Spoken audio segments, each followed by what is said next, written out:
noon at patuloy po nating inaalala ang precious memories ng ating beloved son pastor na kanyang mga turo at aral ay naging mabuting bagay sa bawat isa sa atin.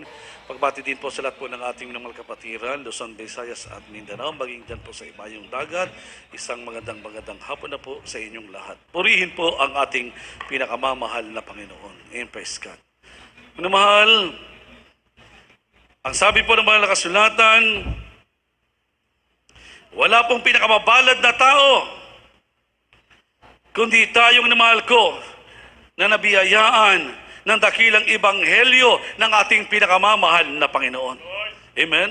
Na kung saan sa atin ay sumilay ang kaliwanagan ng ebanghelyo ng ating pinakamamahal na Panginoon. Pakibasa po, mahal, 2 Korinto 4:4. The second book of the Corinthians, chapter 4, verse 4, in whom the God of this world hath blinded the minds of them which believe not, lest the light of the glorious gospel of Christ, who is the image of God, should shine unto them.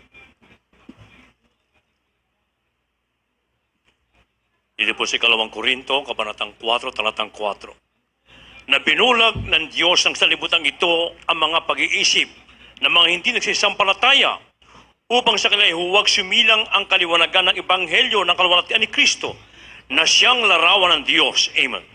Amen. Praise God. Purihin po ang ating pinakamamahal na Panginoon. Ang ating dakilang Diyos ang maglangis sa kanyang banal na salita. Ano po ang sabi ng banal na kasulatan, mga mahal? Salita ng ating dakilang Diyos, mga mahal ko, na nagbigay ng totoong pagpapala sa bawat isa sa atin. Ano po ang sang mahal? Tayo noong araw ng mahal ay bilanggo sa kadiliman. Subalit dahil sa ebanghelyo ng ating dakilang Diyos na mahal, sumilay sa atin ang kaliwanagan ng ebanghelyo ng ating pinakamamahal na Panginoon. Amen? Na kung saan ang bawat isa sa atin ay totoong nabiyayaan ng bagay na ito. Kaya't narito po tayong inamahal na totoong tinatamasa po natin ang dakilang pagpapala na nagmumula sa ating pinakamamahal na Panginoon. Amen? Na nung araw na mahal, sa katotohanan na mahal ko, tayo pa ay walang kapag-asa nung araw. Amen? Subalit dahil sumilay sa atin ang kaliwanagan ng ebanghelyo ng ating pinakamamahal na Panginoon, mula sa kadiliman, dinala tayo ng ating dakilang Diyos sa kaliwanagan. Amen? Yung buhay natin na mahal, na totoong walang kapag-asa nung araw, ngayon, minamahal ko, binigyang kaliwanagan, binigyang pag-asa ng ating pinakamamahal na Panginoon. Amen? Ganon din ang ating buhay noon talagang minamahal, totoong paliko-liko ang minamahal ko. Walang makitang mabuting bagay halos. Subalit dahil sa habag ng ating dakilang Diyos, dahil sa ebanghelyo ng ating pinakamamahal na Panginoon, na sumilay sa bawat sa atin, yung ating buhay na liko-liko nung araw ngayon, tinuwid ng ating pinakamamahal na Panginoon. Amen? At ano po ang sabi mo na mahal?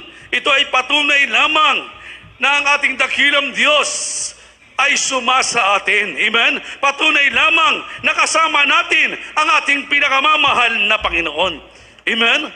Kaya minamahalan po ang sabi, kinakailangan na ang bagay na itong minamahal ko ay pahalagahan natin. Bakit? Dahil ang sabi ng mga kasunatan, ang salita ng ating dakilang Diyos o ang ebanghelyo ng ating dakilang Diyos ay dumating sa atin hindi sa salita lamang, kundi kalakip ang kapangyarihan. Amen. Unang Tesalonica 1:5, pakibasa po. The book of 1 Thessalonians chapter 1 verse 5. For our gospel came not unto you in word only, but also in power, and in the Holy Ghost, and in much assurance, as you know what manner of men we were among you for your sake. Dito po sa unang Tesalonica Kapitulo 1, versikulo 5. Kung paano ang aming ebanghelyo ay hindi dumating sa inyo sa salita lamang, kundi sa kapangyarihan din naman, at sa Espiritu Santo at sa lubos katiwasayan, na gaya ng inyong nalalaman kung anong pagkatao namin ang ipinakita sa inyo dahil sa inyong amen. Praise the Lord. Amen. Praise God. Purihin po ang ating pinakamamahal na Panginoon. Purihin po ang ating dakilang Diyos. Ano po ang sabi ng banal na kasulatan na mahal? kinakailangan mahal ko, pahalagahan po natin ang dakilang ebanghelyo ng ating pinakamamahal na Panginoon.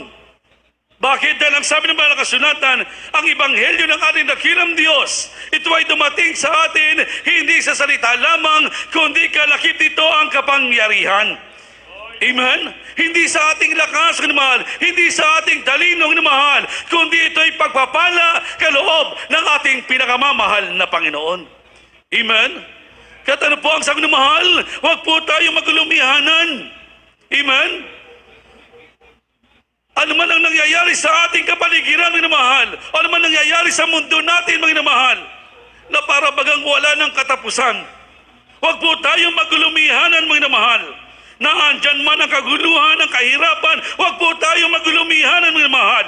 Amen? Or huwag po tayong papaapekto sa bagay nito. Bakit? Dahil higit ang sumasa atin. Amen? Amen? Higit ang sumasa atin, mga mahal, ang ating pinakamamahal na Panginoon. Amen? Amen? Kaya mga mahal ko, ang ating dakilang Diyos na mahal, siya patuloy na nangungusap sa bawat isa sa atin upang tayo bigyang kalakasan ng ating pinakamamahal na Panginoon. Dahil ang ebanghelyo ng ating dakilang Diyos, ito po ang ating kalakasan. Amen? Kaya ang sabi dito ng mahal ko, salita ng ating pinakamamahal na Panginoon, na tayo pong namahal ay huwag maglumihanan o huwag maglumihanan ng ating puso. Tayo pong namahal ay sumampalataya sa ating pinakamamahal na Panginoon. Amen? 14, mga mahal, Juan 14, 1, pakibasa po. The book of John chapter 14, verse 1. Let not your heart be troubled. You believe in God, believe also in me.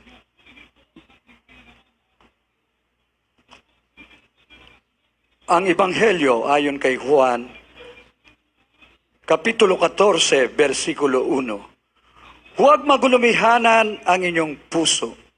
Magsisampalataya kayo sa Diyos. Magsisampalataya naman kayo sa akin. Amen! Praise God! Purihin po ang ating pinakamamahal na Panginoon. Ano po ang sabi ng banal na kasulatan ng mahal ko? Ang sabi ng banal na kasulatan ng mahal, huwag magulumihanan ang ating puso. Ano man ang mangyari sa ating kapaligiran, mga mahal, naandyan man ang kaguluhan, ang kahirapan man ay naandyan, mga mahal ko. Hallelujah! Sabi ng banal na kasulatan, huwag po tayong magulumihanan. Amen? Sumampalataya tayo sa ating pinakamamahal na Panginoon. Amen? Bakit, mga mahal? Hallelujah! Dahil ang ating dakilang Diyos siya nagsabing na mahal, sa oras ng kapagabagan, sa oras ng kawalang pag-asa, sasamahan tayo ng ating pinakamamahal na Panginoon. Amen? Hindi pa hintulot ng ating dakilang Diyos na mahal na tayo ay mawalay sa ating pinakamamahal na Panginoon. Amen? Dumating man na mahal ang tinatawag na kahapisan sa ating buhay. Dumating man ang tinatawag na kapighatian sa ating buhay. Dumating man ang pag-uusik sa ating buhay. Dumating man ang kagutom, kaubarang na mahal. Kailanman, hindi tayo pababayaan ng ating pinakamamahal na Panginoon. Ano po ang sabi dito ng mahal? Roma 8, 35, 38 hanggang 39. The book of Romans chapter 8, verses 35, 38, 39, and 37. Who shall separate us from the love of Christ? Shall tribulation, or distress, or persecution, or famine, or nakedness, or peril, or sword? For I am persuaded that neither death, nor life, nor angels, nor principalities, nor powers, nor things present, nor things to come, nor height, nor depth, nor any other creature shall be able to separate us from the love of God, which is in Christ Jesus our Lord. Nay, in all these things we are more than conquerors through Him that loved us. Iyo po sa Roma, kabanatang 8, 35, 38, 39, 37. Sino ang maghihiwalay sa atin sa pag-ibig ni Kristo? Ang kapighatian o ang kahapisan o ang pag-uusig o ang kagutom, o ang kahubaran, o ang panganib, o ang tabak?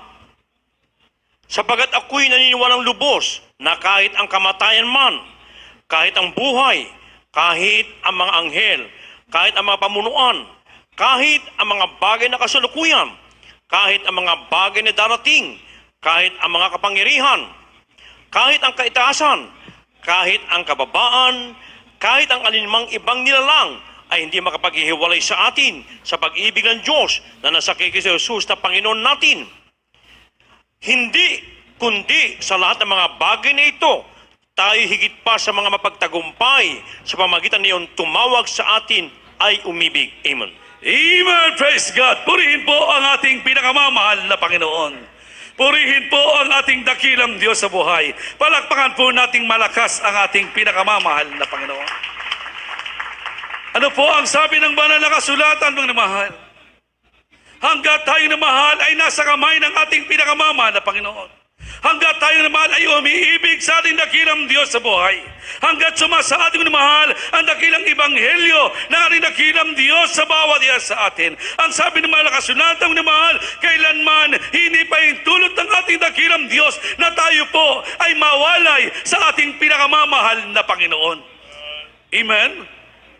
Ano po ang sabi dito na mahal? Dumating man ang kapighatian, dumating man ang kahapisan na mahal, dumating man ang pag-uusig, dumating man ang kagutomong kaubaran man na mahal, ano ang panganib ang dumating sa bawat isa sa atin. Ang sabi ng mga kasulatan, kailanman hindi pa itulot ng ating dakilang Diyos na tayo pong namahal ay mawalay sa ating pinakamamahal na Panginoon. Bakit? Dahil sa oras ng kapighatian, sa oras ng kahapisan, pag-uusig, kagutuman man na mahal, na andyan ang ating dakilang Diyos kasama natin, tayo pag-iingatan ng ating pinakamamahal na Panginoon.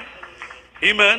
Kaya hindi pinag-uusapan dito na mahal yung kahirapang nangyayari sa mundo natin. Amen?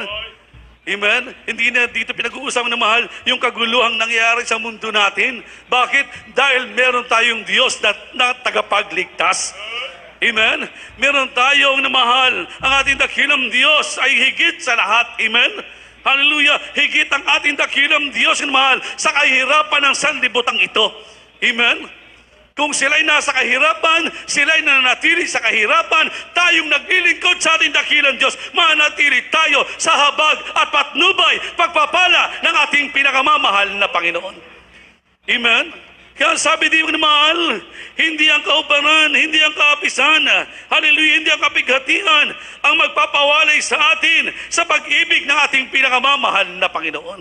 Amen? Panatilihin lang natin minamahal yung pag-ibig natin sa ating pinakamamahal na Panginoon. Bakit? Dahil ang sabi ng mga kasulatan, kapag pinanatili natin ang ating pag-ibig sa ating pinakamamahal na Panginoon, ang sabi ng mga kasulatan, higit pa po tayo sa mapagtagumpay. Amen? We are more than conqueror. Amen? Hallelujah. Kaya sabi dito ng mahal ko, salita ng ating pinakamamahal na Panginoon, hallelujah, lagi lang po tayong magpakalakas sa ating dakilang Diyos. Huwag po tayong kakalas o hiwalay man sa ating pinakamamahal na Panginoon. Amen?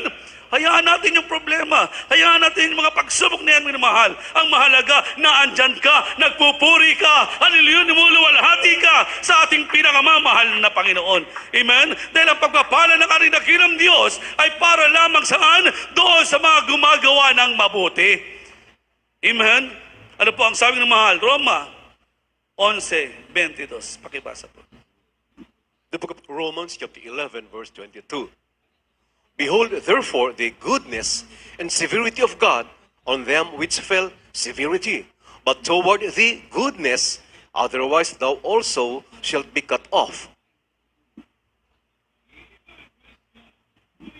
Mga taga-Roma, Kapitulo 11, versikulo 22. Masdan mo nga ang kabutihan at ang kabagsikan ng Diyos. Ang kabagsikan ay siya nangahulog, narapot ang kabutihan ng Diyos ay sa iyo. Kung mamamalagi ka sa kanyang kabutihan, sa ibang paraan, ikaw man ay puputulin. Amen! Praise God! Purihin po ang ating pinakamamahal na Panginoon. Ano po ang sabi ng banal na kasulatan ng mahal? Manatili lang tayo naman sa pag-ibig ng ating pinakamamahal na Panginoon. Bakit? Dahil ang pagpapala ng ating dakilang Diyos, sabi ng banal na kasulatan, ay para lamang doon, minamahal ko, sa mga umiibig sa ating pinakamamahal na Panginoon. Amen? Subalit ang kapagsikan ng ating dakilang Diyos ay doon sa mga humihiwalay sa ating pinakamamahal na Panginoon. Amen? Narinig po natin mahal yung patotoo ng ating minamahal kapatid kanina lamang na ang kanyang buhay noon yung mahal. Hallelujah, nang siya pong namahal ko ay wala pa sa ating pinakamamahal na Panginoon. Ang kanyang buhay noon yung mahal, masabi natin nasa kadiliman. Dahil naandun mga mahal, matindi ang kanyang karamdaman na totoong nagpapahirap sa kanyang katawan. Halos wala ng kagalingan mga mahal ang kanyang karamdaman. Nabubulok na ang kanyang bituka. Durugo na ang kanyang ilong na mahal. Talagang halos namamaalam na ang kanyang pisikal na katawan ayon sa kanyang patotoo. Subalit dahil lang sumilay ang kaliwanagan ng Ebanghelyo ng ating dakilang Diyos sa ating minamahal kapatid. Ipinaabot sa kanyang mahal ng ating dakilang Diyos isang dakilang paanyaya. At ito'y kanyang tinugunan ng mahal ko. At ang ating mahal kapatid, ng mahal ko, nang siya po ay lumapit sa ating pinakamamahal na Panginoon, yung buhay niya na nasa kadiliman, yung buhay niya na nasa kawalang pag-asa ng mahal ko, after niyang tanggapin ang ating dakilang Diyos, yung kanyang karamdaman na nagpapahirap sa kanya, pinagaling ng ating pinakamamahal na Panginoon. Amen? Dahil pag ikay nasa ating dakilang Diyos na mahal, kahit saan ka naamdon na mahal, kadiliman man ay naamdon ka. Pag tinanggap mo ang ating dakilang Diyos na mahal, ilalagay ka ng ating dakilang Diyos sa isang tiyak na kalagayan. Amen? Ilalagay ka ng ating dakilang Diyos sa kaliwanagan. Amen? Lahat ng iyong panalangin sa ikabubuti na mahal ay pagkakaloob ng ating pinakamamahal na Panginoon. Amen? Kahit wala kang kaalaman sa isang bagay na mahal, pag ninais ng Diyos sa pagyamanin ka, pagyayamanin ka ng ating pinakamamahal na Panginoon. Amen? Ang ating mahal na kapatid, walang kaalaman na mahal. Doon sa trabaho na mahal ko, na ipinagkaloob sa kanya ng ating dakilang Diyos. Subalit may Diyos na dumirinig sa ating panalangin. Amen? Totoo at buhay ang ating dakilang Diyos na ating pinaglilingkuran. Amen? Humiling ka lang sa ating pinakamamahal na Panginoon. Iluhod mo lang sa ating dakilang Diyos. Magpuri ka lang sa ating pinakamamahal na Panginoon. Ano mang hingin mo sa panalangin, ipagkakaloob ng ating pinakamamahal na Panginoon. Amen? Yung ating mahal na kapatid na mahal, humingi siya sa ating dakilang Diyos. Inaayawan niya pa yung binigay sa kanya. Hindi niya alam yung po palang pagpapala ng ating dakilang Diyos sa kanya. Amen? Na kung saan doon siya pinagpala ng ating pinakamamahal na Panginoon. Amen? Kaya sabi ng mahal, kapag ikitapat sa ating dakilang Diyos, hindi pa ibinubuka na yung mga labi na andyan na ang katugunan ng ating pinakamamahal na Panginoon. Amen? Bakit? Dahil sabi ng mga nakasunatan ng mahal ko, hanggat ikay nasa kamay ng ating pinakamamahal na Panginoon, na andyan mga mahal ko ang dakilang pagkapala ng ating pinakamamahal na Panginoon, ni hindi pa intulutan ng ating dakilang Diyos na ikaw ay mahulog sa kamay ng ating pinakamamahal na Panginoon. Amen? Bakit? Dahil sabi ng mga kasunatan, ipakikipaglaban ka ng ating pinakamamahal na Panginoon. Pakibasa ng mahal, Exodus 14:13 hanggang 14. The book of Exodus, chapter 14, verses 13 and 14. And Moses said unto the people, Fear ye not, stand still, and see the salvation of the Lord, which he will show to you today. For the Egyptians, whom ye have seen today, ye shall see them again no more forever. The Lord shall fight for you, and ye shall hold your peace.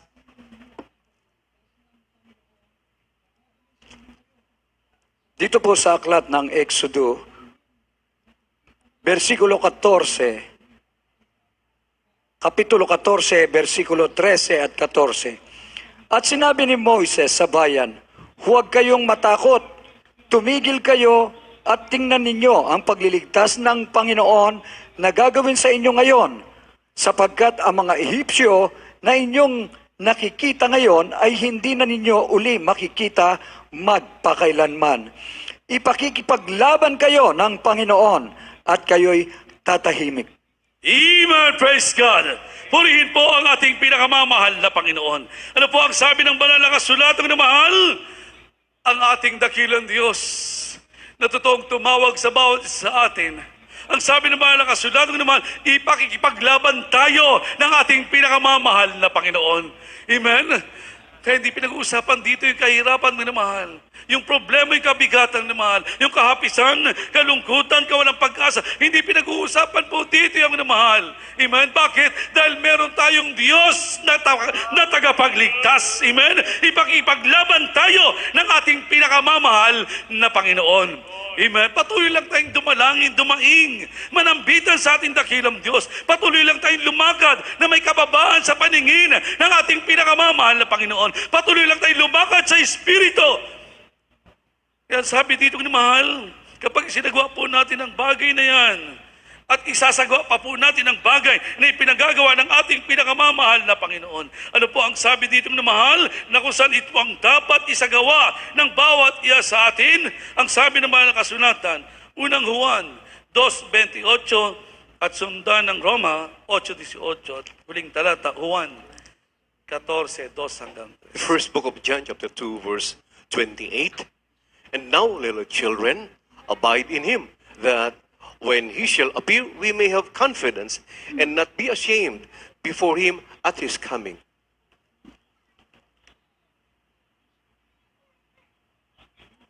The book of Romans, chapter 8, verse 18. For I reckon that the sufferings of this present time are not worthy to be compared with the glory which shall be revealed in us. Sa unang 1, kabanatang 2:28. At ngayon, mumunti kong mga anak, manahan kayo sa Kanya upang kung siya'y mahayag, ay magkaroon kayo ng pagkakatiwala at huwag tayong mga pahiya sa harapan niya sa Kanyang pagparito. Dito po sa Roma Kapitulo 8, versikulo 18. Sapagkat napatutunayan ko na ang pagtitiis sa panahong ito'y hindi karapat-dapat maitumbas sa kaluwalhatiang nahayag sa atin. Amen. Amen. Praise God. Purihin po ang ating pinakamamahal na Panginoon at akin na rin pinaghahanda ang ating minamahal mga awit, ang ating minamahal manugtog. Praise God. Ano po ang sabi ng banal na kasulatan, minamahal? Sa atin na tinawag ng ating pinakamamahal na Panginoon. Sa atin na kung saan sumilay sa atin ang kaliwanagan ng Ebanghelyo ng ating pinakamamahal na Panginoon. Ang sabi ng banal na kasulatan, minamahal ko, isang bagay na dapat ito ang panatiliin natin sa ating buhay bilang manampalataya ng ating pinakamamahal na Panginoon. Ano po ang sabi ng banal na kasulatan? Manahan po tayong namahal, tanging sa ating pinakamamahal na Panginoon. Amen? Manahan lang po tayong namahal sa ating pinakamamahal na Panginoon. Panatiliin lang natin yung ating pagmamahal, yung ating pag-ibig, yung ating pananampalataya sa ating pinakamamahal na Panginoon. Dahil ang sabi ng banal na kasulatan, Roma 8:18, ang namahal ko, hindi maitutumbas yung kaluwalhatiang mahahayag sa atin. Amen? Hindi maitutumbas ang namahal ng mga kahirapan na dinaranas natin dito. Yung mga problema na dinaranas natin dito. Hindi may tutumbas ng mahal yung kaluwalhatiang mahahayag sa atin. Amen? Kaya ang sabi ng mahal kasulang na mahal ko, kung may sagawa natin ang lahat mga bagay na ito sa paningin ng ating dakilang Diyos, with all our heart, with all our soul, with all our strength. Ang sabi ng mahal kasunatan, sa atin ay may inihanda ang ating pinakamamahal na Panginoon. Anong bagay itong namahal? Juan 14:2-3. Pakibasa po. Gospel, John chapter 14, verses 2 and 3. In my Father's house are many mansions. If it were not so, I would have told you. I go to prepare a place for you. And if I go and prepare a place for you, I will come again and receive you unto myself, that where I am, there you may be also.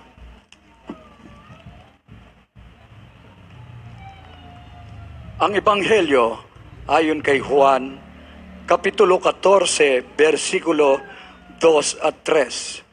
Sa bahay ng aking ama ay maraming tahanan. Amen. Hallelujah. Kung hindi gayon, ay sinabi ko sana sa inyo, sapagkat ako'y paroroon upang ipaghanda ko kayo ng dakong kalalagyan.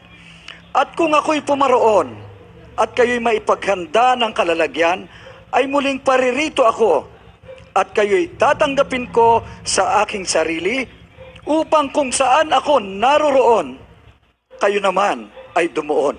Amen. Praise God. Purihin po ang ating pinakamamahal na Panginoon. Purihin po ang ating dakilang Diyos. Napakabuti po ng ating pinakamamahal na Panginoon, minamahal. Sa atin na nagpapahalaga, sa ating dakilang Diyos sa buhay. Sa atin na umiibig, sa ating pinakamamahal na Panginoon.